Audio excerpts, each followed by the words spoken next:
In 5, 4, 3, 2. Hello, and welcome to a special edition of Left Coast Live. It is Thursday, November 14th, 2024. Yep, Donald Trump still about to be the 47th president God. of the United States. Stat Pat, Stateless Patriot, joining me as always. Stat Pat, what is on your mind? I have been trying to tap. Let me start a little bit here. Sure. So I've been Take it trying away. to tap into the community, the progressive community, and I still don't see the uniform call for cleaning house at the DNC. I still am seeing some people be distracted by the idea of a third party. I still see people living in despair when the political reality is that the DNC is ripe for the picking right now. I mean, this is when you could make your best argument that we need to clean house with respect to party leadership. Yeah. No. It's. I mean, because a lot of them are like just really just still just grappling with the fact that they That they failed lost. miserably. Yeah. Yeah. Like honestly, so I don't blame them for being continuing to be in despair and like pointing fingers and whatnot. But they like a lot of the leadership and a lot of people who strongly believe in the DNC and the Democratic Party and whatnot, they got to start focusing on much bigger issues at hand. We got a fascist with very, very little, if any, holds on his power about to take office.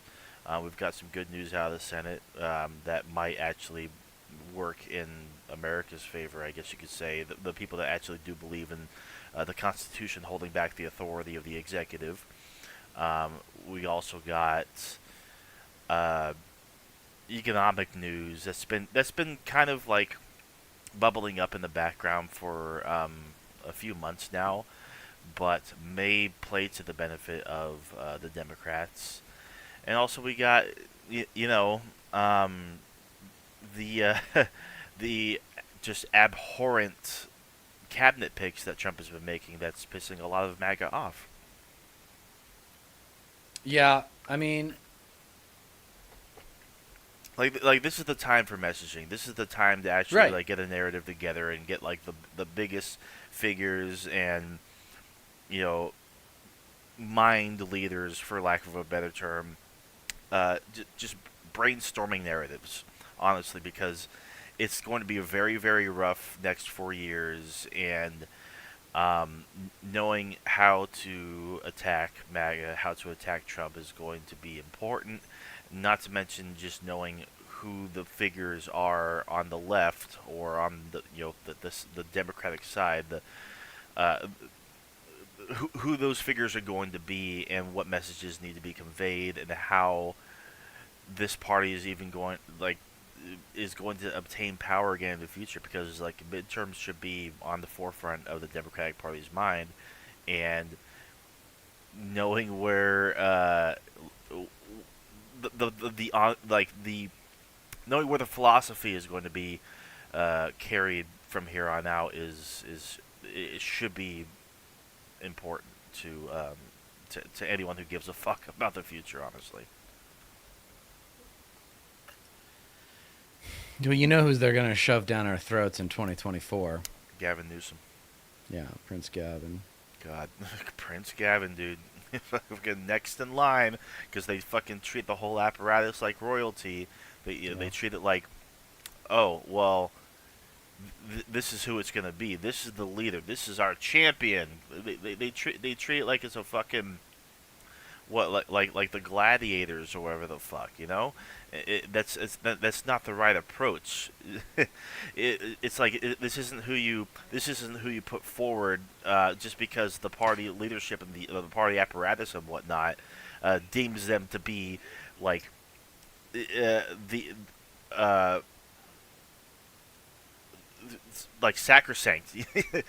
Yeah. Like there should be room for like let the best man win or let the best woman win. But Skills and talent, you mean? yeah, You mean skills and talent? Like that's what. Well, I was just on a call with another group of progressives. I won't mhm, get more into it than that, but it was frustrating for multiple reasons. One is that people are still talking about third party as a viable alternative to the status quo, which is ridiculous. fucking ridiculous. Mhm. Get a clue. Talk about not accepting the limitations of your competitive context. And Right. then there was also just a lot of repetition of the same ideas of like, oh, we have the best policies. Oh, we have the best policies. And a lot of talk about what's wrong with conservatives, which I do a fair amount on my channel, why they are Of the way that course. they are. But no one's talking about the difference between the followers on the left and the leaders. Mhm. What is the prerequisite for left-wing leaders from now on? Yeah. And I think you always want to be simple with this stuff. And I think the criteria, number one, is a passion for conflict, Yeah. rhetorical conflict to be specific. Yeah. And it starts there. So I don't care about if I agree with you on every issue. I might be down for Gavin Newsom if he weren't such a goddamn smarmy robot. He's Yeah. like, No kidding. and if he actually was elite, like that's the thing. He's not intellectually elite. He's very polished and very well coached, Yeah. and whatever. But he's not going to be leading us to the promised land. No, he's not appealing enough, and that's the thing. He's not a It's like, revolutionary, and that was one of the things about this conversation that I was having was also too trying to get people on board with like this is a revolution now, and there were a few people in there that were on board with that. But ultimately, what's going to make this the moment that turns it into the wave of progressivism over neoliberalism is the progressives have to demonstrate that they are superior bully killers. yeah. They have to say Mhm. we are better at rhetorical conflict than the neoliberal corporate centrists. Yes, that is like point blank period. That should be like a primary focus because rhe- rhetorical skills they go a long way. I Mm-hmm. don't believe Gavin Newsom is a fighter. I don't believe he's in tune or in touch with a whole lot of You think the that working. guy would take a bullet? You think that guy would stick Yeah. his head out? Like, you think, I mean, Teddy Roosevelt gave a No. speech after he'd been shot. You think Gavin Newsom's that kind of guy? Mm-mm. You know? No, he's an opportunist. Honestly, and He also comes from privilege. He comes from a different kind of privilege. yes, and too. we It's don't weird. need that leading the party. Like, have we not fucking learned our lessons? Like to begin with, it's like you put forward people of privilege, like fucking Michael Bloomberg, one of the top contenders of the 2020 primary, fucking Hillary Clinton, uh, uh, co-head of the Clinton Foundation, more or less, like wife of one of the ex-presidents, just complete like total elite status. It's not appealing, and not to mention like the rhetorical skills are lacking. Like it doesn't matter how smart you are or how good of a leader you think you are. If you don't fucking convince people that you're actually going to fight and that you actually have a spine and are willing to get down in the dirt with people, then what's the point of even running? Why even bother being the head of the ticket? I think you gotta have. We've talked about it in separate pieces, but the willingness to say shit that might get you killed Yeah. because MAGA trash has got a lot of guns. I mean, not even like the threat of MAGA, but like the fucking billionaire class, like Mhm. like putting forth a narrative that they would feel threatened by. Mhm. I mean, look at JFK talking about secret societies and whatnot. There's a way to actually rope in. I've got to do the episode on it so that I own the idea. But there's a way to actually get billionaires on the side of progressive change. Yeah. And yeah, there is. And it has to do with the way that they manage their wealth Mhm. and how they use their children to protect their wealth. And it's a little bit more complicated than that. Mhm. But there's a way, if you gave them the opportunity to transfer wealth to their kids and get a tax credit, and then that would benefit, say, a poor family or whatnot, or impoverished family, or maybe a million impoverished families, whatever. Mm-hmm. There's a way to do that, but I'm not going to get into it any more than that, except to say that if we get creative, we actually have a chance. That's the one thing the left hasn't done. Everyone's like, "What's the answer? What's the answer?" Mm-hmm. I go concepts, and the concept that we have, it's the question that delivers the concept is, what do we have as lefties that the right doesn't? Okay, the right's got the guns. What does the left have? Well, we got the bookworms. Well, that's not as Yeah. useful. That's People not are as well useful. read. Yeah. Right. What else do we have, though, in an even more fundamental sense of personality types? Because that's one thing that millennials do understand, is that personality types do inform your political views. Yeah. If you're a super competitive person, you're much more likely to be conservative, because it's difficult for you to relate to people that aren't competitive. Competitive people, especially in America, their competition is their identity. Yeah. Yeah. What a lot of the left really does have to learn is like it. Being smart isn't everything. Being knowledgeable about the issues isn't everything. Being more informed than the average American No, that's the isn't difference everything. It's between like, being, and we talked about this. That's the difference between being the candidate and being someone that works for the candidate. Is yeah. do you have the balls to take a bullet? Like, simplify it down, man. Don't like, everything you're saying is right about, like, you have to have these views and be able to spit it out like data, and have data at your fingertips, and know the facts and know the sources. All that shit is really important. But what's going to separate you as a political candidate is metaphorical balls, Hmm. right? Yeah. Female version, ovaries. Like, it's about putting your guts out there and saying, I'm willing to die for this message because I know I'm right. And if Yes. if they do cap me, my message is actually going to only become more powerful. It's That is fucking so. dark. Yeah. It's It is. fucking It dark, but is. it's Yeah. so true. Yeah. MLK taught us the way, man. I mean, we've talked about it. Who matters more in American history, MLK or the Kennedy brothers, because they all got assassinated? And Yeah. obviously, it's MLK. Yeah. John And Lennon. it's well, I mean, yeah, but MLK died for a message. Like, John Well, Lennon died as some. yeah. Yeah. But just the philosophy is consistent. Um, it's parallel. I guess you could say. Sure. I mean, like like I mentioned before, John F. Kennedy, like um, this consistent narrative about where power truly lies, and who pulls the strings, and just it's like I've talked about the past few streams. The Democrats are never going to allow like a true firebrand progressive that challenges capital to be the head of the ticket.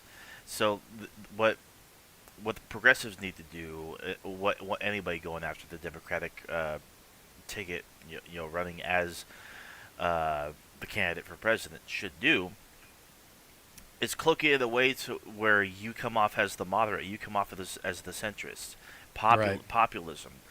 Like the American people are behind me. This message is what lands. Like these ideas, these policies and whatnot are popular.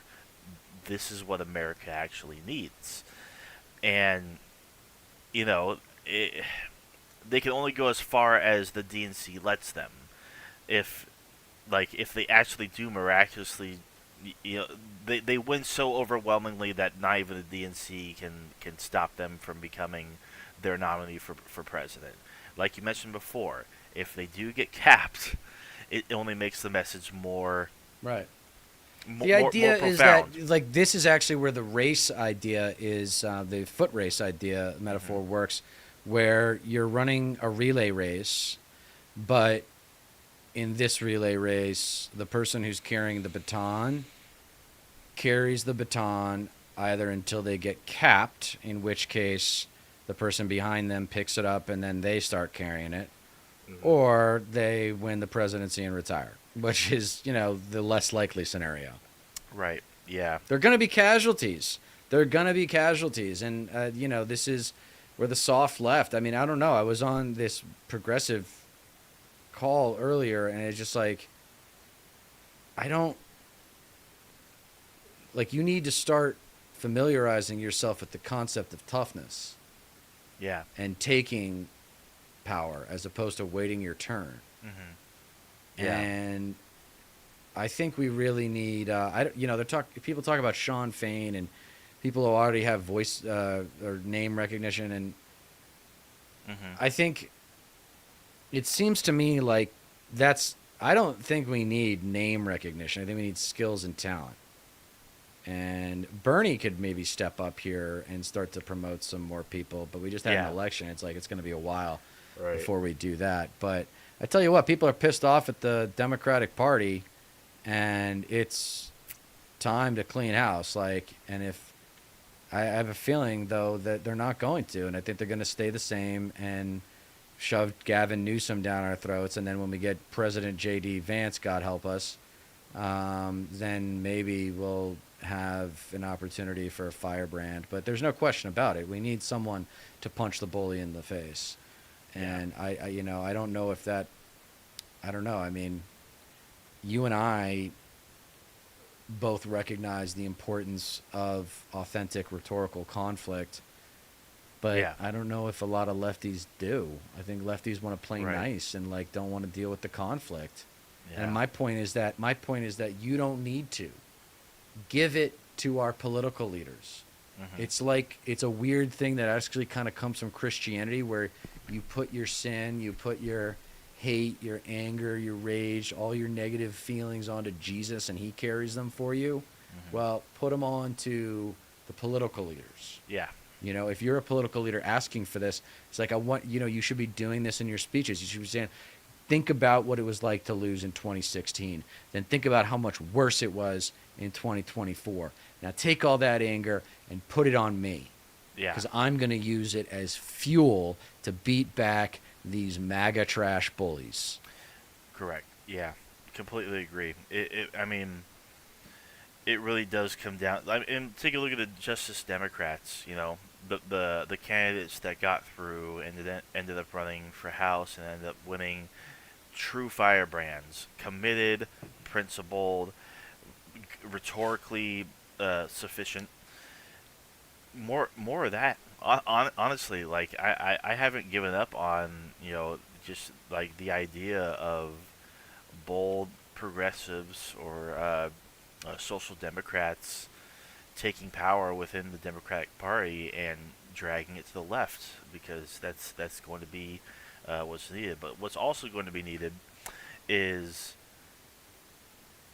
I guess, economic literacy as well, because so the two big things that I think are going to be the most dramatic on our society, mm-hmm. One is mass deportations. It sounds like that's going to happen pretty soon after he gets elected. Mm-hmm. And the second is tariffs on imported goods. If he actually does that, then, my God. Right. The prices of things, you're going to see looting. Yeah, it's like you think crime was bad before. You think all this shit about all this propaganda about crime in general and how it's just crazy and out of control. It's just like a political talking point to gain votes and shit. There's not really that much data actually go behind it. Just like the same thing with migrant crime and whatnot. It's going to get so much worse when the economy takes a shit and then is made entirely worse by the fact that you're deporting a large chunk of the workforce, right, and putting tariffs on goods imported from China or wherever the fuck, Yeah. Inflation is going to skyrocket again, and it's not going to be pretty. A recession is pretty much imminent at this point. Right. Regardless of who was able to win, but the fact that Trump won means that we're probably going to get maybe a depression, depending on how the first signs are handled. Well, maybe it's what we need to learn our lesson. Like an alcoholic hitting rock bottom, you got to go through the seventh circle of hell before you Right. transcend that powerlessness, man. It's like I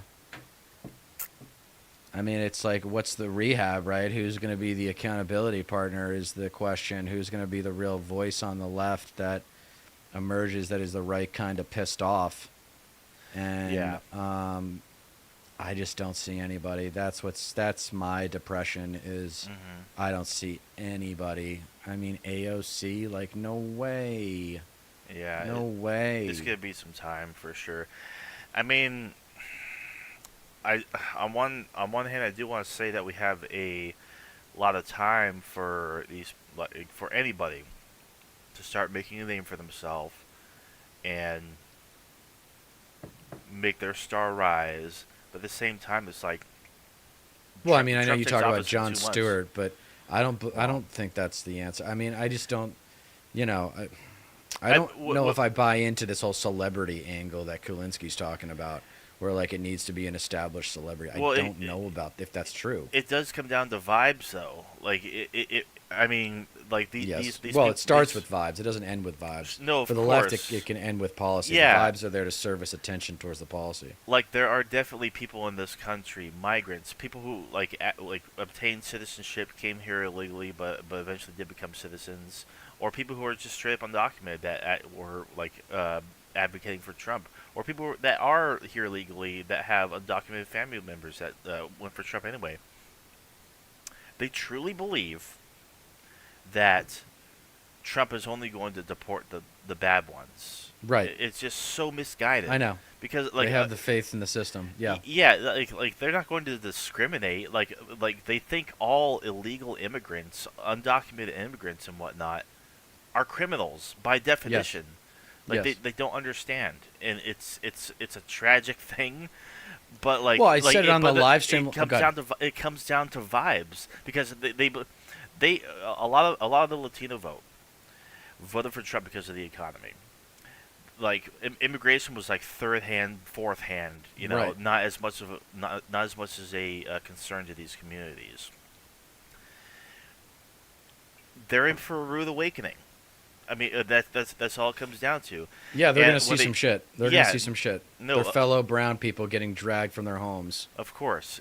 I mean, I never It thought. might unite. It might unite the immigrant vote in a new way, because obviously it's very fractionalized right now. Yeah, it's like like if Democrats take power again in 4 years somehow, because of just how bad the next 4 years are going to be. Like, will they learn their lesson 4 years after that? You know, will they remember how bad Trump was? Because a lot of people didn't remember how bad he was the first term. It's like, you know, fucking. But yeah, no, like it does always come back down to vibes. Honestly, like, if they're convinced that you know, Trump can lower the cost of goods, even though he's not, they'll fucking vote for it. Like, because it really is that surface level.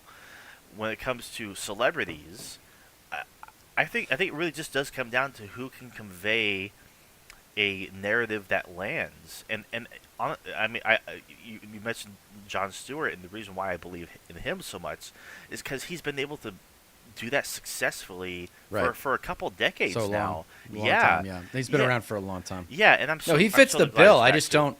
He fits the bill. I just, again, it comes because down to people like, already, you know, people already know who he is, and Right. he's got an established like name, and it's like, wow, what can he do? might Can be we worth a give try. give him It a might be chance? worth a try. Yeah, because it really is that surface level in a lot of aspects. You know, of course, looking at it from like a progressive perspective, us like political junkies and whatnot, we've seen what he's done. The stuff that he's done for veterans, the stuff that he's done for the 9/11 survivors, for firefighters, for Right. the homeless, like Sure. the neglected.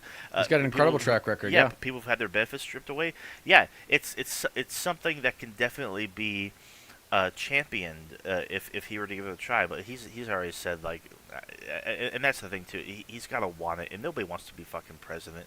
Like like it's like we talked about before in a couple other recent streams. You'd have to be pretty fucking insane to go after Yeah, a you got to job be like insane that. to want to be Yeah, president. yeah, just be in charge. I Of think so also much. too, someone with a family, it's going to make it less likely for them to do this because they feel like they're Leverage, potentially ruining liability, their kids' lives too. Like, hmm and so I think someone with no kids might be a good idea, and then that way there's no nepotism either. mean, there was Kamala, Right? but it didn't work.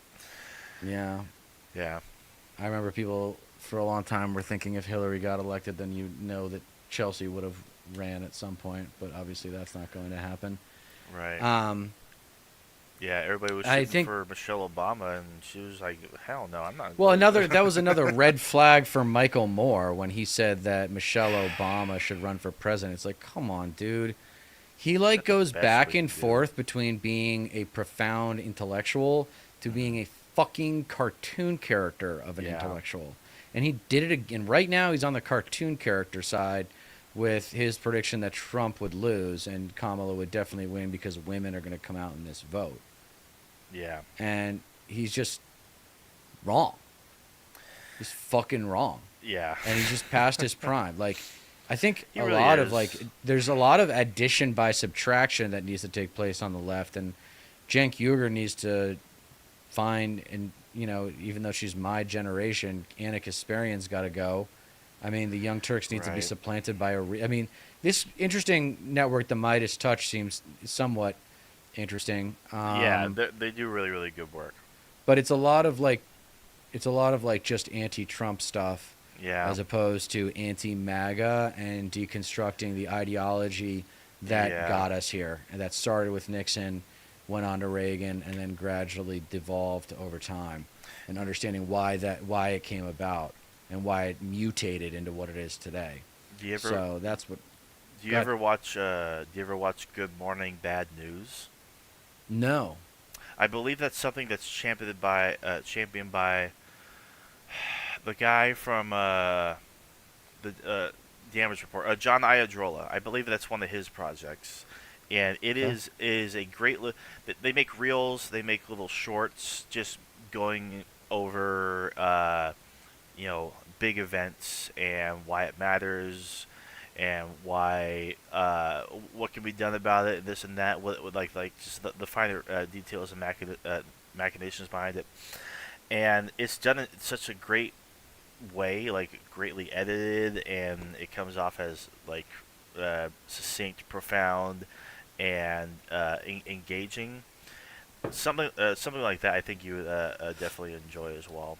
All right. Yeah, I just marked it. Good Morning Bad News. Just took Yeah. a look at it. Yeah. I'm subscribed now. Hell yeah, yeah. They've put out a couple videos recently about why Kamala Harris won and how kind of fucked everything is because of why she lost, and why it's so bad that Trump won, and what the fact that he can serve until after the midterms, step down, give J.D. Vance the presidency, and then J.D. Vance just has to win 2 more times, and then that's like 10 years Yeah, of being 10 years, president. Yeah, really good shit. Honestly, really informative. But yeah, dude, like I really hope that I would love to get in touch with a lot of like the bigger lefties and whatnot. Like, I mean, Majority Report, like they opened their phone lines in the morning in like the second half of their show and whatnot. I would love to actually like call in at some point and talk to them. Just whoever I can actually like engage with and just convey the messages that we convey on this show. Get a lot more people into these ideas, and Well, we should come up with like a 5 points or something. Oh, yeah. Like we come up with one already, which is that our leaders, our next generation of leaders, should be passionate about rhetorical conflict. yes, The left citizen and the left voter does not like conflict, but the left leader does. hmm Okay? So that's Yeah. like number 1.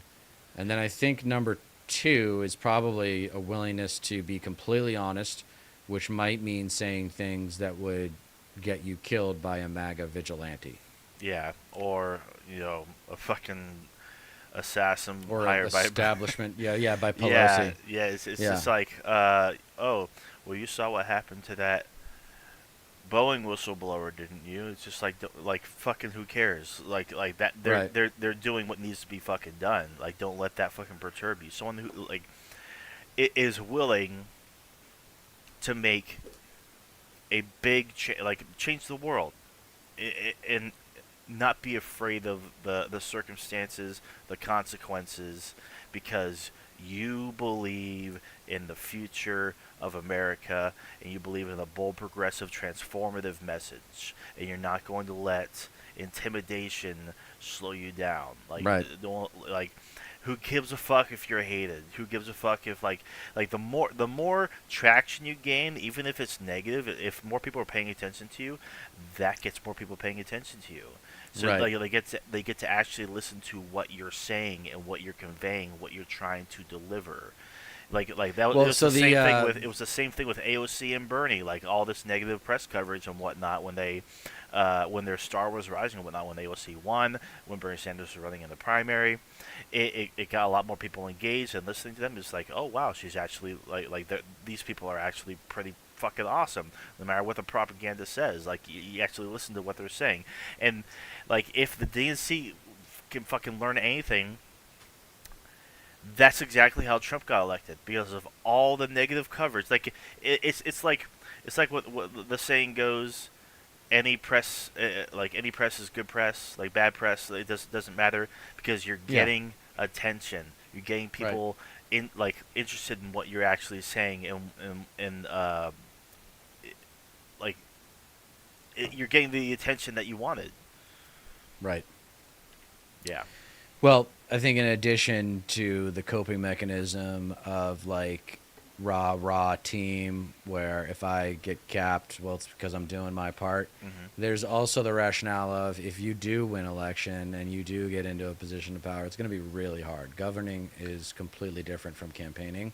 Yeah. So Big time. the attitude to have if you're a candidate that fits our criteria and you're willing to die for the cause is, well, if they cap me, I'll get off easy and I won't have to do all the work. Somebody else will have to do it. Yeah. No kidding. Right. Yeah. Yeah. No. It's All right, so we got two criteria. We got to come up with three more. We got passion for conflict and willingness to die for the cause. So we got to come up with three more. We don't yeah. have to do it now, but I'm saying like it would be Of good if course. we could put it on hands, like put it on a 5 Yeah. points on a hand, Make them either fucking Could even be three. It could be a trichotomy. exactly. Either requirements, something like that. Yeah. But Yeah, yeah. maybe we'll find it. We'll find the right slogan for it. Of But course. think Yeah. think more about it. There's nothing that comes to that level. They're going to be minor things because those are the two big ones. Yeah. Um, Of course, like only accepting small dollar donations, not selling out to big money. I mean, Yep. that's kind of a given, and this is something I've like ping ponged in my fucking little skull back and forth for fucking a long time now. It's like just the corruption of everything and selling out to money and whatnot, and doing their bidding once you gain power, because like you're giving all this money, so they expect something in return, right? It's like, can that Well, be? there are already nominees. There are already nominees out there for governor and lieutenant governor in California, and many of them have already gotten endorsements and PAC money. Of I mean, course, and this election just ended. They're 2 years ahead Yeah. of election day. Yeah. They were more than 2 years ahead of election day. Yeah. And I talked to this Carter administration guy, pretty plugged into the party, and he's so preoccupied with the money too. Yeah. And it's because he's been in the system for so long and he Of realizes course. that you really can't get elected without the money. Exactly. Yeah. It's like, And that's why the rhetoric of revolution is required. yeah, Yeah, and ending Citizens United, Yeah. reforming the And by the way, whoever the FEC. next president is going to get into office, we're going to impeach every Trump judge that he appointed. Yeah, Like, this is advocacy of eradicating a MAGA from our lives. yeah, This is extinguishing the flame of white trash ignorance. Like, people can talk all they want about proposals. Again, you have to believe that the candidate is going to deliver. And in that, in a microeconomic way, you have to believe that this person, and you see this in sports a lot, you see like a guy like Richard Sherman, or I mean, I talk about Tom Brady a lot. Don't you see them and hear them talk about their craft and understand that they obsess over their craft? That they wake up thinking about how to become a better football player today, how to become a better competitor today. hmm And that's the kind of predisposition that right. we need. So I was more thinking about personality qualities like passion for conflict and hmm what did I just say? The other C word. Passion for conflict and I don't know. Willing to die for the cause, no Yeah, corporate financial backing. Um, yeah, because going back to that, it's like yeah, what I've always been curious about what would happen if you sell out in your primary in your campaign and you take big money and you get into office and you just do nothing for them. Like, right. like where is that go? How would that play out? Like what kind of leverage would you need held over you for you not to deliver for your donors? Um, like it is this, it has to be something more than money, right? You know, Right. it's like what exactly could that be? How exactly would the process play out? How exactly would that work? What exactly does it look like? What exactly is said? It really it's quid pro quo, you know. So it's like I don't know it because ultimately like the way that the system is structured right now, obviously money is what wins elections. Not every time, not all the time. Obviously, this last election kind of showed it, but what if it looks like you sell out but you don't deliver for them anyway, like the opposite of a John Fetterman, someone who like runs a really Right. progressive campaign, gets into office and just becomes a fucking APAC whore, you know. An APAC whore, yeah. Yeah. Yeah, it's what happened, you know. Like he Yeah. like progressives were really excited for this guy. He was like running a Bernie Sanders style campaign for Senate, Yeah. and gets in there and just does a complete 180 and just like becomes a fucking corporate goon, a centrist fucking like conservative sellout for APAC, and just like People just like disgusting. him because he looks like a fucking jolly Just a normal troll, guy. Yeah, and just a normal guy. like Yeah, doesn't wear a suit and tie. And I'm like, now I've lost respect for that. By the way, yeah, it, I think it's important to look presentable.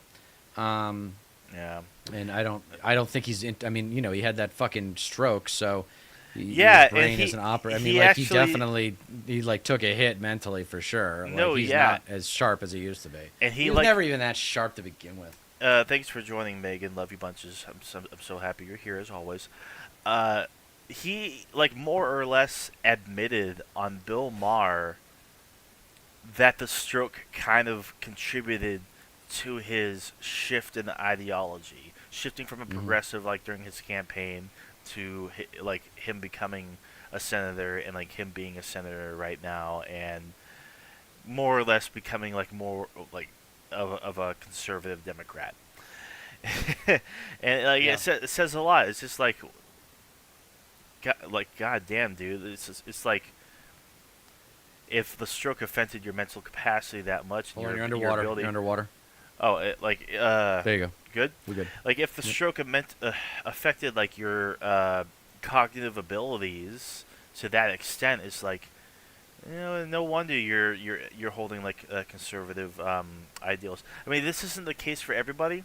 A lot of people look at like a conservative, like in an economic sense and whatnot, and they feel like it, they feel like they're more fiscally responsible, which is like, I mean, I guess there's maybe an argument to be made there in some aspects, but Mm-hmm. like there are studies done that if you're a conservative or you vote conservative or more likely to vote conservative or be conservative, uh, you are not as how do I put this gently? You're not as bright, basically. Yeah, you're not as empathetic, and Yeah, you don't think about how other people's needs. You just think about your needs. You're constantly in yes. survival mode. Yeah. No, Mm. I actually really want to read this post that kind of like basically like perfectly explains what made me go from flirting with the right a little bit when Trump won and being like more of like a center right kind of guy to realizing like this is all just a sham, and then I eventually became a progressive, then a socialist over the course of a couple of years. This is from a Facebook page called Boomer Patrol, and I just want to read this whole thing because Sure. it kind of really Go ahead. does it speaks to my um, my awakening, so to speak, and Sure. it made me Right. like Love it. finally understand exactly. So the post goes as follows. Just to be clear, I'm not being hyperbolic when I say that the main pillar of conservative thought is hurting others. Yeah. That's not any exaggeration and it's not poetic license. It's literally true. When I was younger, I was particularly suggestible, like most kids are, and would often take my elders and my community's thoughts and opinions to heart and adopt them as my own if they sounded intuitive. Right. However, at times I would come to a blatant contradiction between two strongly held views, and whenever I asked about how they reconcile those views, I was dismissed outright or told some cope like, you'll understand when you're older. I would think about contradictions like that all the time for years, and every now and then, when I heard some new information that put something else I'd heard before in a different light, I would find myself ruminating on those questions again until I got older. Eventually, I started encountering these trigger the lib types, trigger the libs, although that wasn't yet a common phrase. They would outright admit that, well, maybe that is or isn't true, but even if it's not, I hate those guys enough that I don't care. Mm. Anything that makes them mad is good enough for me. And while I had a somewhat cynical view of humanity from my experiences with my community growing up, I hadn't considered the possibility that they could be this malicious. But once the possibility had been raised, I found it difficult to ignore. All of a sudden, previously irreconcilable contradictions began to make sense. Things started falling into place. And as time went on and this trend established itself in a more blatant and observable way, I became more and more certain that this is indeed the single most powerful explanation of conservative thought, rising above all other principles of hard work and personal responsibility and even God and Jesus. All you need to understand about conservative is fuck that guy. Everything else is just elaboration. Yep.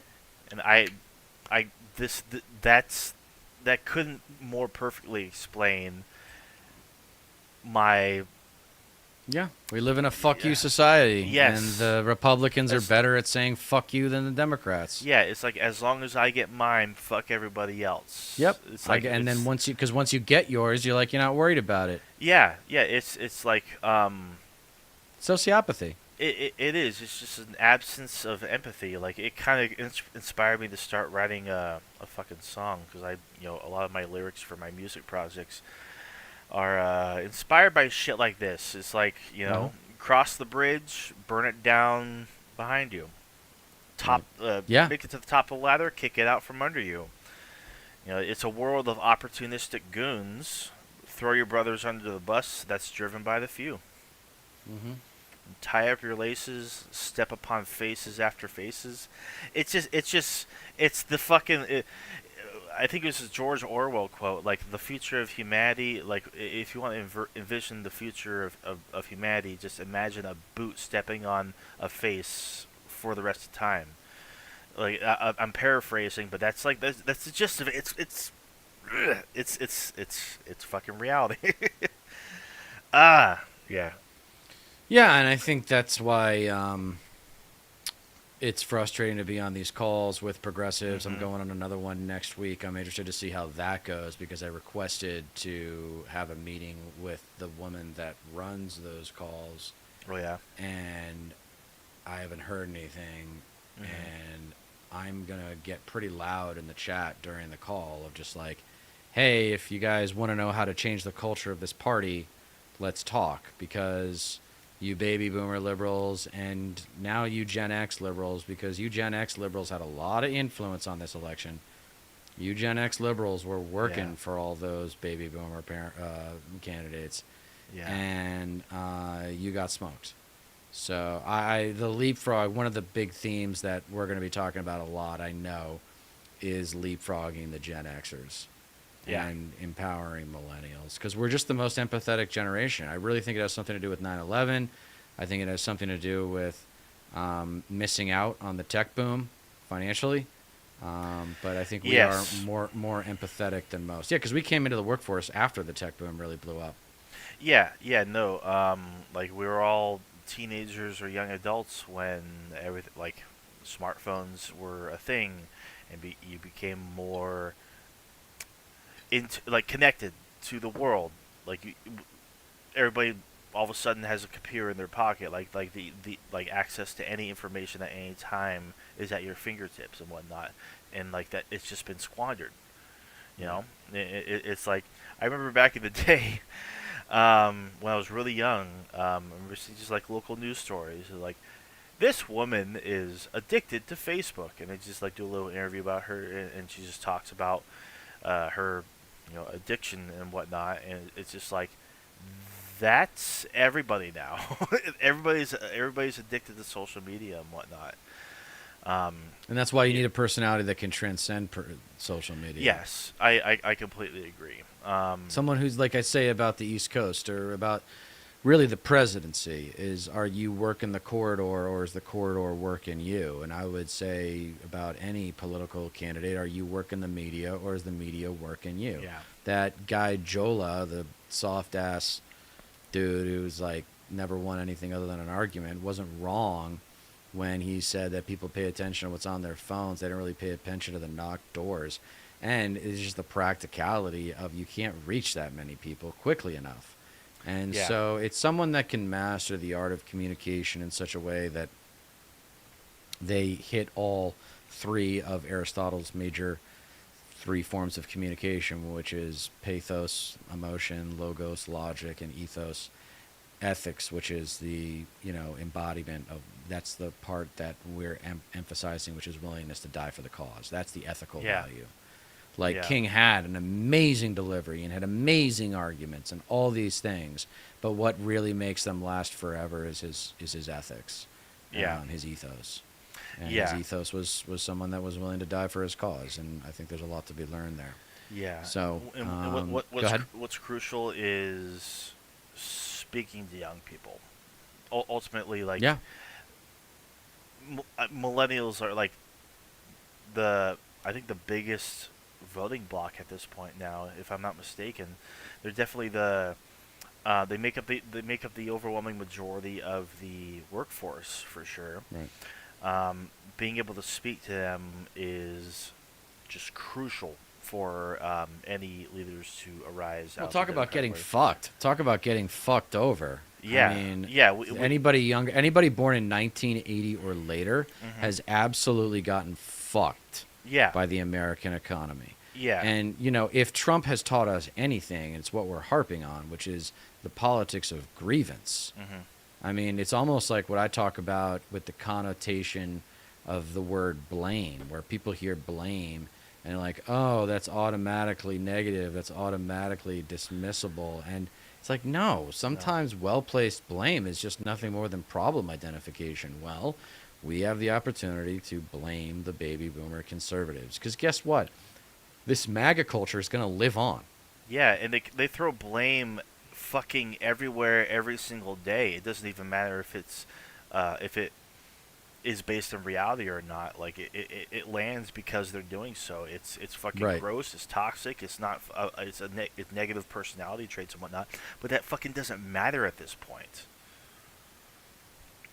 Really answer the first question Americans want the answer to when thinking about who to vote for is, who do I blame for my shitty life? Yeah. Yeah. Yeah. No. That's so fucking sad, but that's so true. Yeah.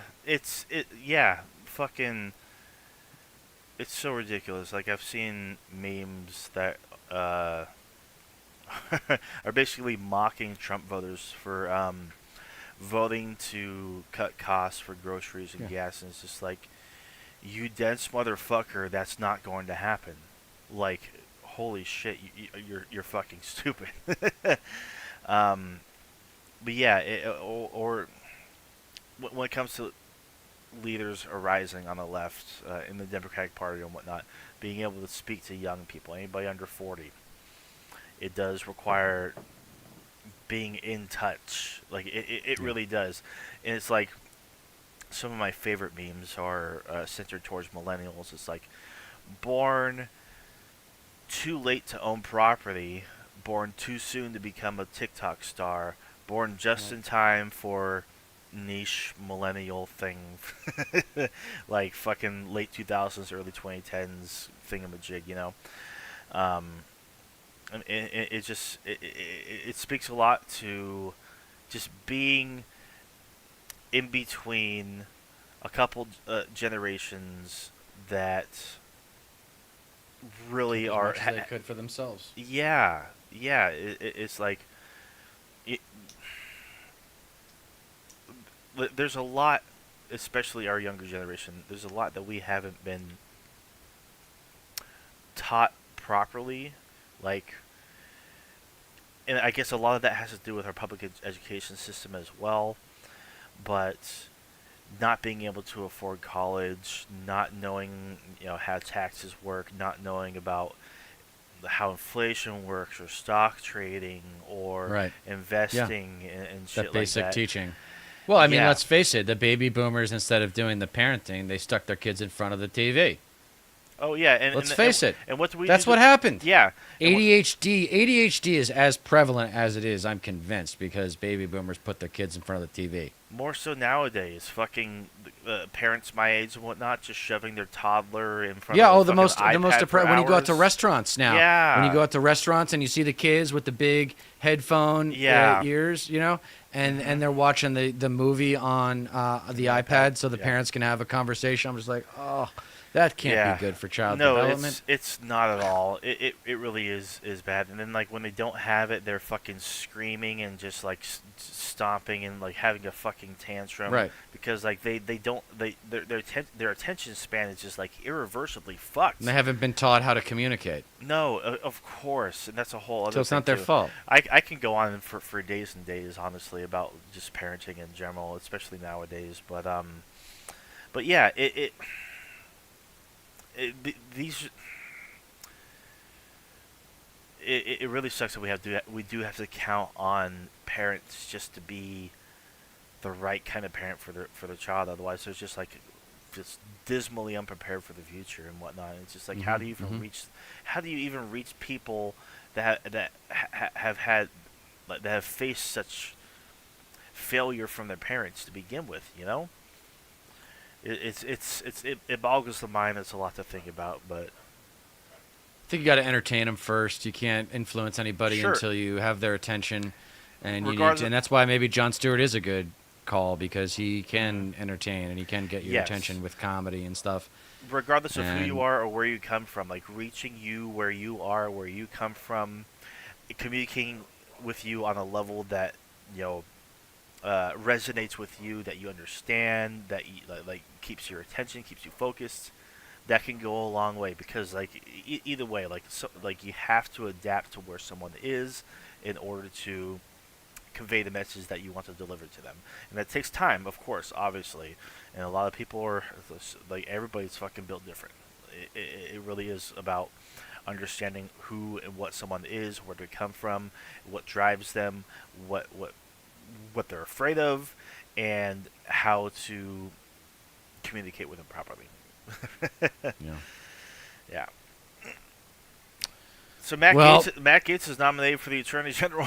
yeah, we should go through the nominations. Matt Gaetz as Attorney General, though it sounds like he might not get through. He might be the most Yeah. problematic nominee. Yes. Tulsi Gabbard for National Security Advisor, which is God. not approved by Senate, so that's just a natural appointment. She's such a bitch. Yeah. I can't. What a Yeah. fucking bitch. Yeah, total fucking And then sellout. Huckabee for Ambassador to Israel.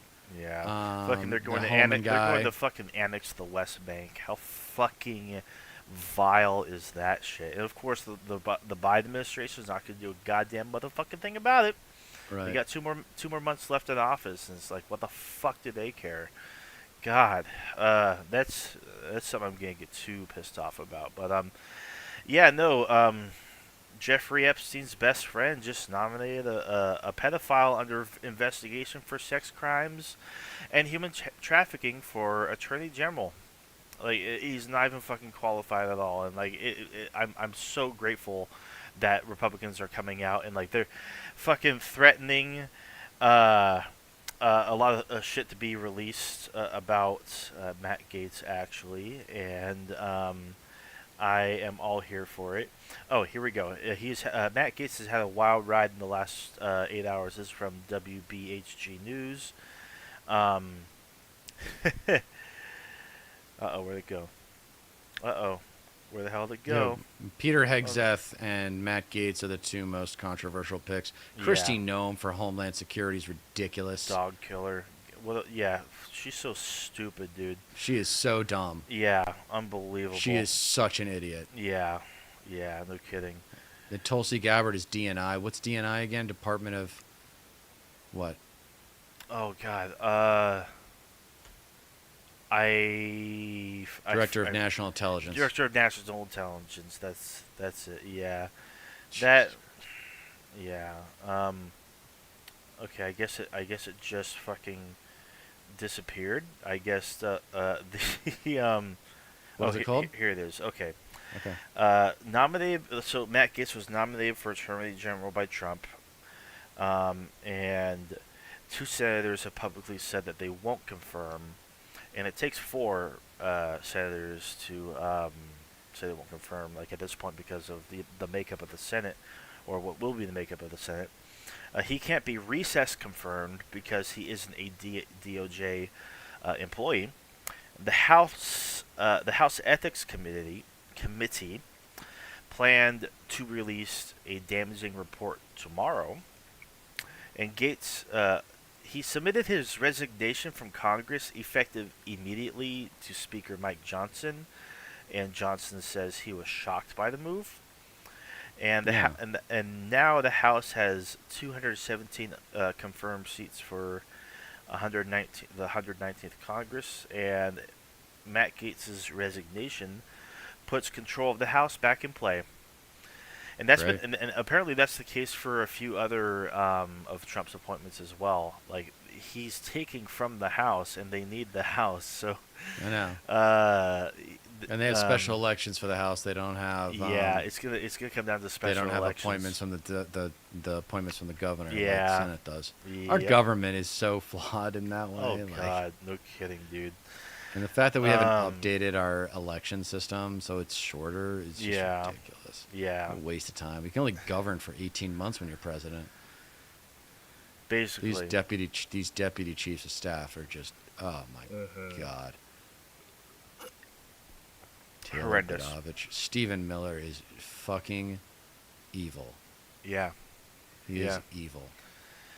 And Russia's really going to have a huge say in the White House and how government is ran, at least from the executive branch. That's fucking undeniable at this point, honestly. Yeah, I think India might have a big say as well because I mean Tulsi Gabbard, um, pretty much a Hindu nationalist, definitely plays into uh, the beliefs of the government. They're making everything about fucking radical Islamic terrorism and shit. It's just like, go fuck yourself. That's one of the biggest things that like made me realize the right was full of shit because of just how much of a non-issue it is generally. Right. Right. It's like, for fuck's sake, dude. And of course, the insistence of putting the Ten Commandments in every school and bringing back school prayer and School whatnot. prayer. And it's just like, okay, are you going to do that for Islam? Are you going to do that for Judaism? Those are intellectual arguments. No, of course. Like, I mean, 'cause what do the founders say? Like, no state religion. And it's like, if you're going to mandate that in public schools and shit, you gotta allow fucking satanic fucking passages to be read as well. Yeah, I don't you have know? any, but I don't have any faith in the system anymore. So I'm sure it's going to happen. Right. At least in some states. Yeah, just like be consistent, you fucking Christian nationalist goons. Confederate Christian nationalists. Mhm. Confederate. We're bringing back the word Confederate because that's what this Yeah, is. it really This is the new Confederacy. Yeah. Okay? Sure. Yeah. This is not the United States of America. Right Yeah. now, it's the Confederate States of America. Yeah. The And we got to start understanding what we're in right now. People like we read about these kinds of things in our history books. History is defined by moments like these. So it's important to understand. Like, do you think Abe Lincoln didn't understand that the future of American democracy was in his hands? Do you think he didn't wake up every single day of his Civil War life thinking about ways to defeat the enemy? Right. I Yeah. mean, it's like, grab your balls and put your life on the line, or shut up Mhm. and get out of the way and get behind someone that is willing to do that. Yeah, there's definitely a lot that, like, not only founders, but Abe Lincoln, Teddy Roosevelt, even FDR, did not account for when it comes to our modern political makeup. Um, Right. the new Confederacy is just spot on, like, because these people under Donald Trump's Fourth Reich, you might as well fucking call it that at this point with who he has appointed so far and who he surrounds himself with. It there's so many parallels to be drawn that people are just too afraid to, or just fucking just dismiss or just brush off and whatnot, that are more accurate than I think people are even willing to admit. Like the comparisons to fascist regimes in the past, it's undoubtable, and the fact that like not all of them, like pretty much most of them are not akin to American democracy or the Constitution. So ascribing to them the new Confederacy is more accurate than I think a lot of people would accept at first. Yeah. Because I mean, you're right. It is like the new Confederacy. Yeah. I think we just stumbled on to the title of my essay next week. Or Yeah. at least one of my essays. I'm going to do 2 essays. I'm going to There you do go. an essay on why Kamala lost, and then an essay on I mean, we'll see if it divides into a second essay, but it might be the same essay of how we need to clean house in the DNC, and then maybe an essay on the alt-right, or Right. what we would call the alt-right, Yeah. but what America should come to call the new Confederacy. We could see. I mean, maybe there's a chance. Maybe you could see if you can. Get it reacted to by other channels. Not only that, I was thinking propose it to journalist papers, websites and whatnot, like to be published as articles. Well, once I make it, I think I have to make it first. Right, Nobody cares. like Nobody even what I like mean? even proposing drafts, in an effort to get like one of them published, and Mhm. see if it can take you somewhere, like maybe like somewhere in the Intercept or Jacobin or Common Dreams, Yeah. or fucking like go bold and go like Newsweek or something like that. Maybe maybe like fucking uh name another leftist rag, you know. Uh, worth a shot. I mean, because like I just transcribing your videos that are on your channel so far, transcribing them would make good articles for. Yeah, well, I think I'm gonna put them into a book one day. Yeah, something like that. I mean, they could, because you can read faster than you can listen. So Sure. for people who prefer to read, I prefer to watch things and listen to things. But Same. some people prefer to read things, and because you can read, you can read quicker and digest information quicker. Mm-hmm. But that's yeah, man, it's an interesting idea. Once I get the essays done, then I'll do it. Right. It's tough though. I feel like maybe we can always kind of circle back and finish off with some talk about what it's like to be a YouTuber trying to make it in this space. Yeah. I don't want this to I've taken a lot of pride in our channel in that we're not just sitting around and talking about politics and everything's fucked and it's so funny. It's like we are legitimately bothered by what's going on, and I don't want to speak for you, Stat Pat, but I'm arrogant enough to think I can do something about it. That's Honestly, maybe where I'm a little bit different from YouTube channels. Is like all these other YouTube channels, like, oh, I'm a joke, I'm on YouTube. I'm like, that's not the attitude of a winner. You know, I've got less than 300 subscribers, but I wanna feel like we can make a difference with this shit. That's like I have been ruminating about this shit for fucking days now, and I could not agree more. Like, for fuck's sake, like I am arrogant enough to believe that I can fucking make a difference. Like I've been just for lack of a better term, daydreaming about what if I became a really prominent House member. You know, what if I actually fucking made it? What if I actually made a run for office and whatnot? What would that entail? What would I have to come up against? What kind of questions would I be asked? How would I answer them and shit? It's like, it's something like I have been driven to make a fucking difference. It's why I'm not like so ready to give up on my fucking YouTube channel, even though I don't think it's like the best for my mental health. But like at the same time, I think I can reach people and convince people of like what I believe in. You know, I think like I can speak to a whole lot of people who feel the exact same way that I do, or convey something in a way that convey what I believe in a way that people didn't think about themselves. You know, people that don't think the same way that I do, and could maybe find value in it. That would mean a lot to me. Like if I'm able to reach like anybody who fucking believes what I believe or believes what you believe, it could go a long way. Like why give up on that? Yeah. Yeah. Right. No, it's just defeated. It's a loser attitude. It's the cultural shift that we're talking about. Yeah, like defeatism is. We need to start. Defeatism is easy. That's why, like, it's disgusting seeing some left fucking personalities, accounts, channels, what have you, take that route, you know, and just fucking make everything about cynicism and just fucking just compulsive contrarianism whenever something good happens and shit. It's just like fucking just delete your fucking shit. Just get off the fucking internet. Why are you even here? Joe Rogan really popularized contrarianism. Yeah. And almost like political fluidity, where he was a Bernie guy 1 minute and then in the next minute he's a Trump supporter. Like, what are you doing, man? Mm-hmm.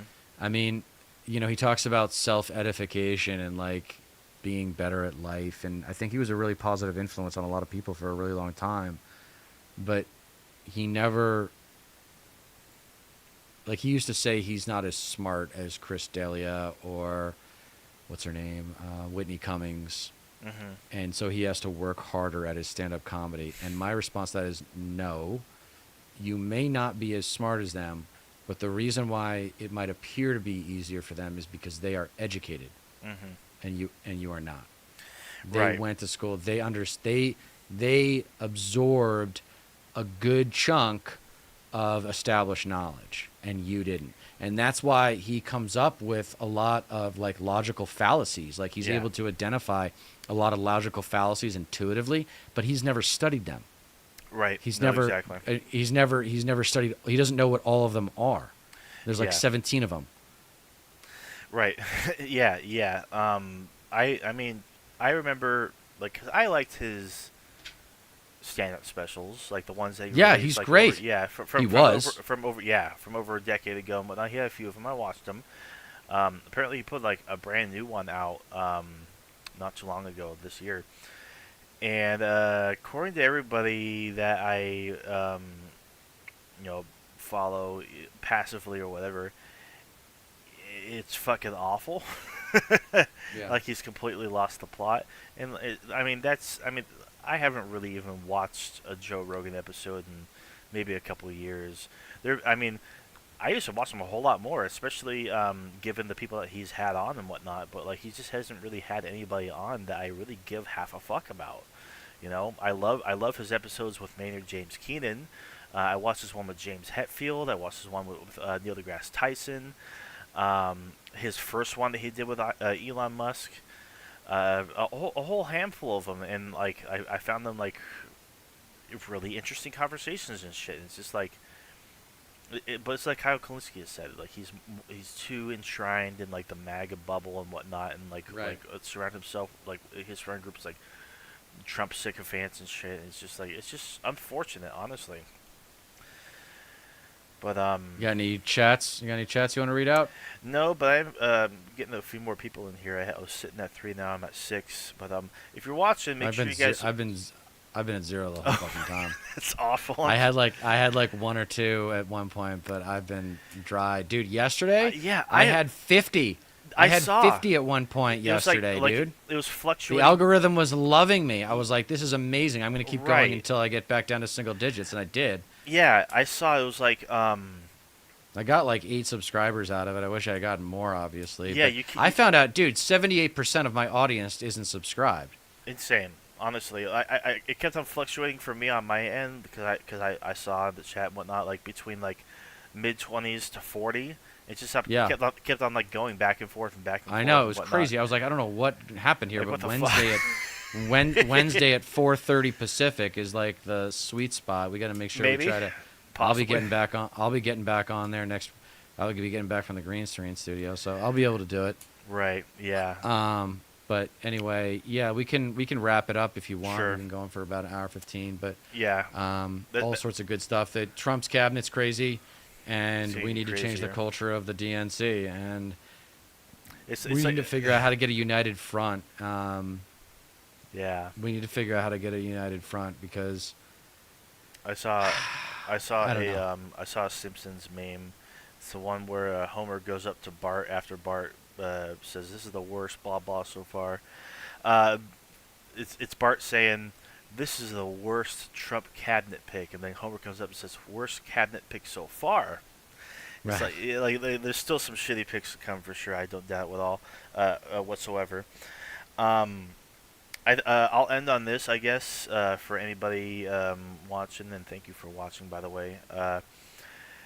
It's going to get really rough, especially economically. A recession is pretty much inevitable. It's pretty much imminent. You should see it like the first part of 2025, and it's probably going to last a while. But it really depends on how the Trump administration reacts to it.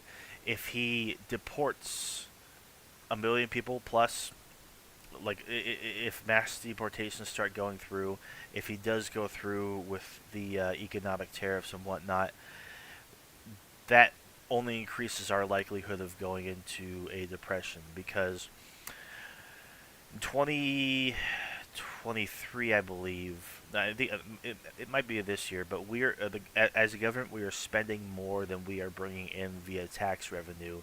So if Trump's economic policies actually get enacted, like on top of all that I just mentioned, tax cuts as well, Yeah, cutting we're off defaulting on our debt. We're going to default on our debt. maybe. Well, it depends on if. Yeah, I wouldn't put it past him. No, of Would course. you put it? I would not put He'd it past be like, yeah, we'll just default, whatever. Well, the purse ultimately does belong to Congress, so it depends on if everything gets through. So, like, I mean, maybe, maybe not. If at this fucking point, anything is possible. Donald Trump is going to fucking become the president again, for crying out loud. But it, depending on what kind of policies he puts through, depending on how he reacts to the upcoming recession, It may put us into a multi-year long depression. It may not. Right. But that remains to be seen. But basically, all signs are pointing to, and they have been for the past 3 months, regardless of who is going to win, that a recession is imminent. So inflation is going to go way back up, even though it's down to like 2.6% right now. And it's going to get real, real rough, especially if you are among the lowest of income earners, for sure. Yep. Yeah. Yep. Get ready to file for bankruptcy. All right. Yeah, it only takes 7 years. Yeah. All right. So anyway, thank you, Stat Pat, for wrapping us up there. Sure, For Stat sure. Pat, Stateless Patriot, I am Dieter McBusiness. This is Left Coast Live. Thank you for watching. Please don't forget to like, share, and subscribe. We will see you next Tuesday More than around 6:30 Pacific. Yeah. All right. Yep. See you then, guys. Take care.